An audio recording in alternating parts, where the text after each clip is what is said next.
नमस्कार, मैं Sushil Mahapatra. Argentina football world cup जीतकर अपने देश चले गया है, लेकिन आप लोग मिस कॉल गैंग से दूर रहिए। आजकल प्यार से जितना डर नहीं लगता, उससे ज्यादा डर तो मिस कॉल गैंग से ही लगता है।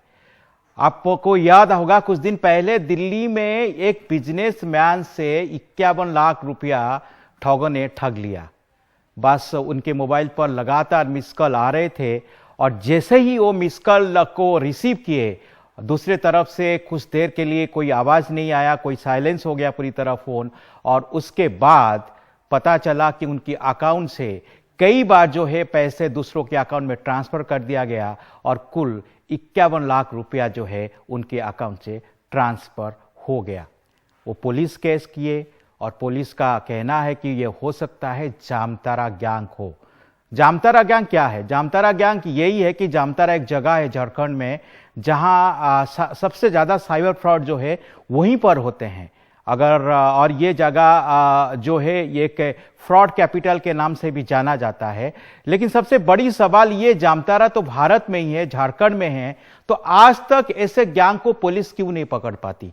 इसी तरह जो साइबर फ्रॉड है वो रोज बढ़ते जा रहे हैं। डिजिटल फ्रॉड हो रहा है, तो उसे लेकर आपको क्या करना चाहिए, अपने आप को कैसे सेफ रखना चाहिए? मैं आपको एक छोटी सी एग्जांपल देता हूं। हमारी ऑफिस में एक कुलीग हैं, उनकी माताजी के पास 4-5 दिन पहले कॉल आया और वो कॉल जैसे उठाए तो उनको कहा गया कि आपका ये जो नंबर है ये अगले 2040 तक हम जो है उसको एक्टिवेट कर देंगे।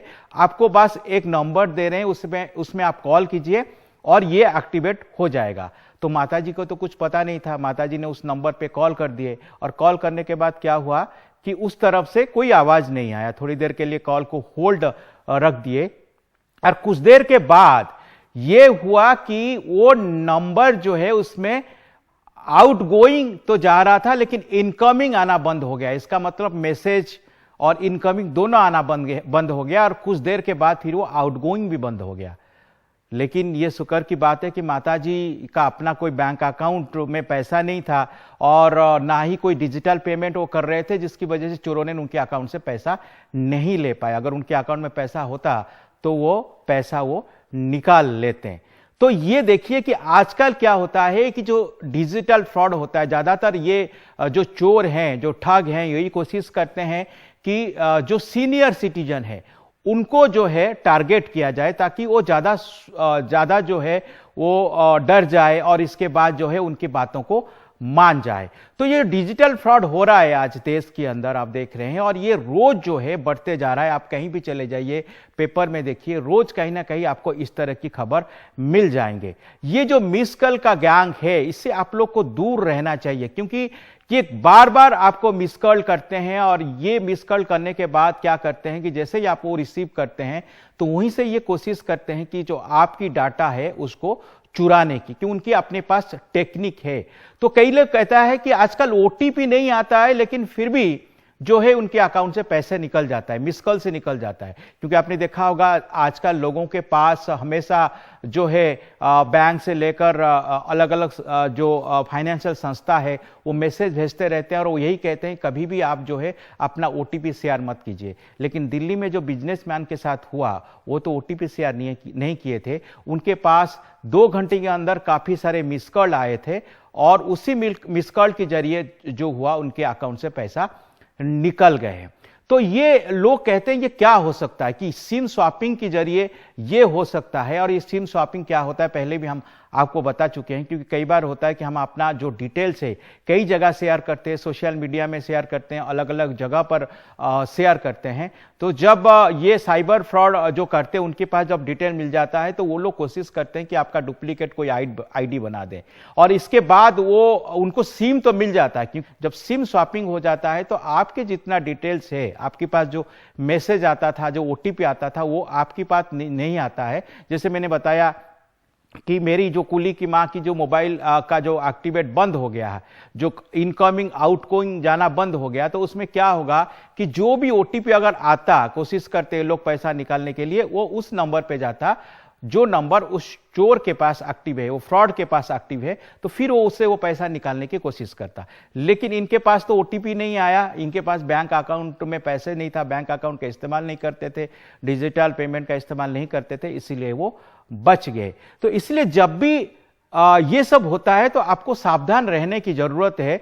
आपको अगर लगता है कि आपके साथ में ऐसा कुछ हो रहा है, अचानक आपके जो है वो कल बंद हो जा रहे हैं, कल नहीं आ रहा है, या कल जो है आपका नहीं जा रहा है, तो तुरंत आपको क्या करना चाहिए ना, टेलीफोन ऑपरेटर को फोन करके अपने नंबर जहां भी चल रहा है उसको ब्लॉक करना चाहिए। और इसके साथ साथ आपको यह कोशिश करना चाहिए कि आपकी जो बैंक अकाउंट है उसको आप तुरंत ब्लॉक कर दे, फ्रीज कर दे, जिसकी वजह से जो चोर है उससे आपके अकाउंट से पैसा निकालने के लिए समय ना मिले, ना वो निकाल पाए। तो ये एक तरह की फ्रॉड नहीं है, कई ऐसे फ्रॉड आज देश में हो रहा है। तो मैंने आपको बताया था बीच में जो है इलेक्ट्रिसिटी बिल का फ्रॉड जो है भी चल रहा था, और उसको लेकर हमने भी शो किए थे। क्या था ना, आपके पास मैसेज आएगा कि देखिए आज रात को 9 बजे तक आपका जो है इलेक्ट्रिसिटी कनेक्शन डिस्कनेक्ट कर दिया जाएगा, आपने बिल अपडेट नहीं किया है। ये वो नहीं लिखते हैं कि आपने बिल पेमेंट नहीं किया है। अगर वो कहेंगे कि आपने बिल पेमेंट नहीं किया है तो आप कहेंगे मैंने तो बिल पेमेंट किया हूं, लेकिन वो कहते हैं कि बिल आपने अपडेट नहीं किया है। तो फिर आप पूछते हैं मुझे क्या करना है, तो वो कहते हैं कि देखिए एक काम कीजिए, आप 15 रुपया का एक जो है वो आप हमें जमा कर दीजिए, हम आपका कनेक्शन जो है वो ठीक कर देंगे, आपका अपडेट कर देंगे। तो फिर आप कहते हैं मुझे कैसे जमा करना पड़ेगा, तो फिर वो एक ऐप डाउनलोड करने के लिए कहते हैं। आप जब ये वो ऐप डाउनलोड करते हैं तो उसमें एक कोड आता है, और जैसे ही आप उस कोड उनको दे देते हैं तो आपकी जो स्क्रीन है, पूरी तरह फोन का स्क्रीन है, उसको हाईजैक कर लेते हैं, और आप जो भी एक्टिवेट करते हैं उनको पता चल जाता है। फिर इसके बाद अगर जब भी आप ऑनलाइन पेमेंट करेंगे, कुछ करेंगे, तो उनको पता चल जाता है कि ये आईडी क्या है, लॉगिन आईडी क्या है, पासवर्ड क्या है। तो वो सब चीज जब वो जान जाते हैं, इसके धीरे धीरे क्या करते हैं ना, वो आपके अकाउंट में पैसा निकालने की कोशिश करते हैं। ऐसा नहीं कि वो सक्सेस पूरी तरह हो जाते हैं, लेकिन अगर मैंने जैसे बताया, अगर 100 लोगों के साथ ऐसा करते हैं, उनमें से अगर 8, 10 या 15 लोगों के साथ वो फ्रॉड कर लिए, तो उनका जितना लाभ होना है वो तो हो जाता है, और वो पैसा निकाल के वो चले जाते हैं। तो ये एक फ्रॉड था, और इसमें अभी बीच में आपने देखा होगा पूरी तरह से रेड किया गया था पुलिस की तरफ से, जिसमें 70 के करीब लोगों को पकड़ा गया था। लेकिन ऐसा फ्रॉड बंद नहीं होता, उसके बाद भी लोगों के पास मैसेज आते रहते हैं, आज भी आते रहते हैं।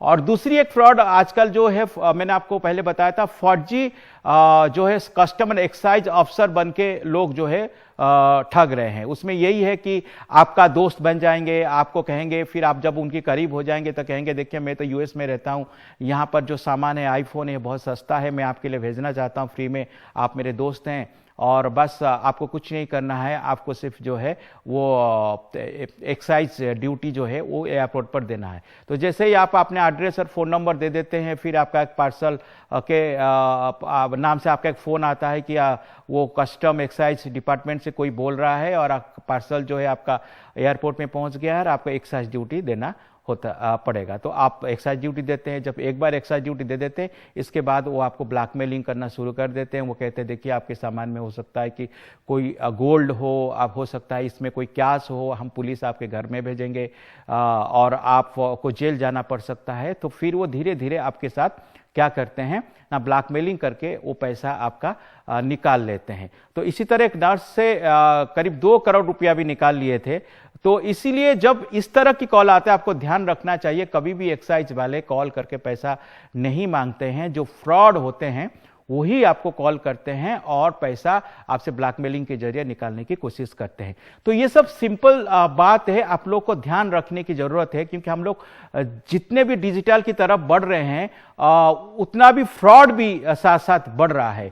क्योंकि अगर आप लोग अपना ध्यान नहीं रखेंगे, अगर आप लोग केयरलेस होंगे तो नुकसान आपका होगा। तो कई लोग सोचते होंगे कि अगर मेरा पैसा निकल गया है तो वो पुलिस जो है या जो साइबर डिपार्टमेंट है वो आपका पैसा को वापस कर देगा। ऐसा मत सोचिए, क्योंकि पैसा एक बार आपके अकाउंट से निकल गया तो पता नहीं कितने अकाउंट में वो ट्रांसफर हो जाता है तुरंत। तो वो आपके पास मौका भी नहीं रहता है कि आप उस पैसे को ब्लॉक कर सके, क्योंकि अगर जिस बैंक में पैसा ट्रांसफर हुआ तुरंत वो दूसरे बैंक हो जाता है, तीसरे बैंक में हो जाता है, चौथे बैंक में हो जाता है, और नहीं तो तुरंत क्या करते हैं उसमें एटीएम के जरिए जो है पैसा निकाल लेते हैं। तो इसीलिए आपके पास मौका नहीं होता है कि आप जिस अकाउंट में पैसा ट्रांसफर किए हैं कंप्लेन करके आप उसको फ्रीज कर दें और आप अपने पैसे को बचा पाए। तो इसलिए बेहतर यही है कि आप लोग जो है सावधान रहिए, और अगर आप लोग सावधान नहीं रहेंगे तो नुकसान आपका होगा। तो छोटी मोटी गलती मत कीजिए।